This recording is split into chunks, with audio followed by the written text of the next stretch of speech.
News, First at 4, continues. Our fourth Power Up the Pantry event is bringing food donations from all around. WYMT's Buddy Forbes is live in Pikeville at one of 3 drop-off locations for this year's effort to replenish local pantries. Buddy? That's right, Steve. The roadwork here on US 23, right outside of the Kentucky Power office in the Coal Run community, is seeing a lot of traffic delays. But even with that traffic, those donations are still rolling in.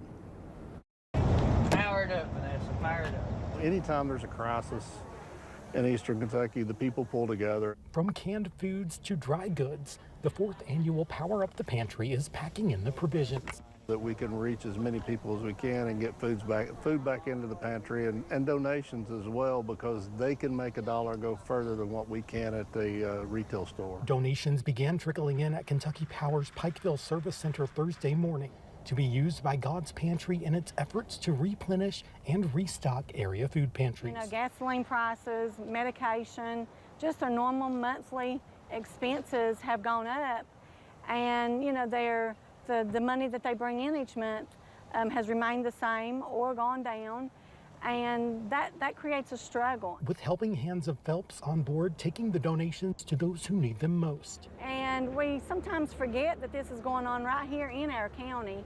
We think that it only happens in the bigger counties, that it's not prevalent here, but it truly is. A program all about community and care. It really brings it home when you watch somebody come to you and they're crying. Addressing food insecurity in the mountains. This is home to me, and this is an opportunity for us as an organization. Pinning down the partnerships. That's what makes it work, because each one of us brings a skill set to the table. And powering up the pantry. Now, that partnership visibility is crucial. In fact, just hours ago, a man who was walking by was in need. He dropped over, saw these signs, and was able to take home boxes of food. Those involved say that it's providing that access that makes all of this worthwhile. In Pikeville, Buddy Forbes, WYMT Mountain News. All right, Buddy, we appreciate it. Thank you. If you cannot make it to Pikeville to donate, 2 other drop-off locations are still active until 6 p.m. One right here in Hazard, just across the street basically from us at the Hazard ARH Medical Mall, and there's another one up in northeastern Kentucky at Kentucky Power in Ashland. A Veterans Park in southern Kentucky has a new and powerful addition. The park in Mount Vernon has a military vehicle that they were told would cost thousands of dollars just to move it a few months ago. Veterans turned out to welcome the new addition this afternoon. WYMT's Phil Pendleton was there.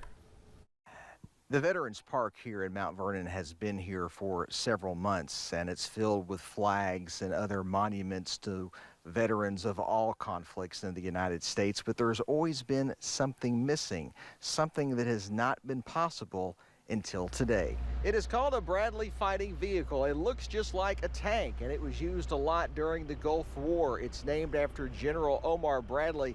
It is significant because vehicles like this are still being used. Only 2 have been decommissioned. This is one of them, and Mount Vernon was lucky enough to get one of them. It comes with a lot of military pride. It's going to mean a lot to a lot of current people, a lot of current veterans. Pretty neat, pretty neat. This is becoming a really nice park here for the veterans. The biggest obstacle to bringing this vehicle here was the cost. They had learned that it was going to cost as much as $15,000, but today it arrived free of charge. In Rockcastle County, Phil Pendleton, now back to you. Phil, thank you. The Veterans Park is used for the 4th of July, Memorial Day, and other patriotic events in the community. It's located near Lake Linville.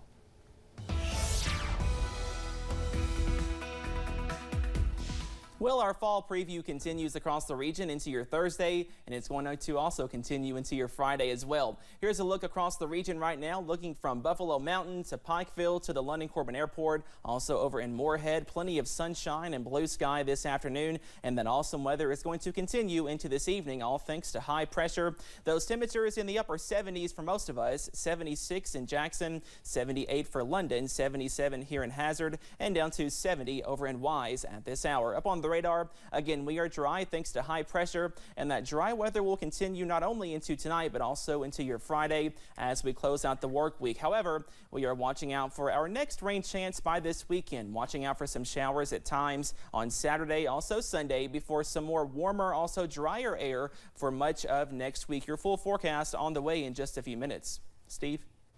All right, Cameron, thank you.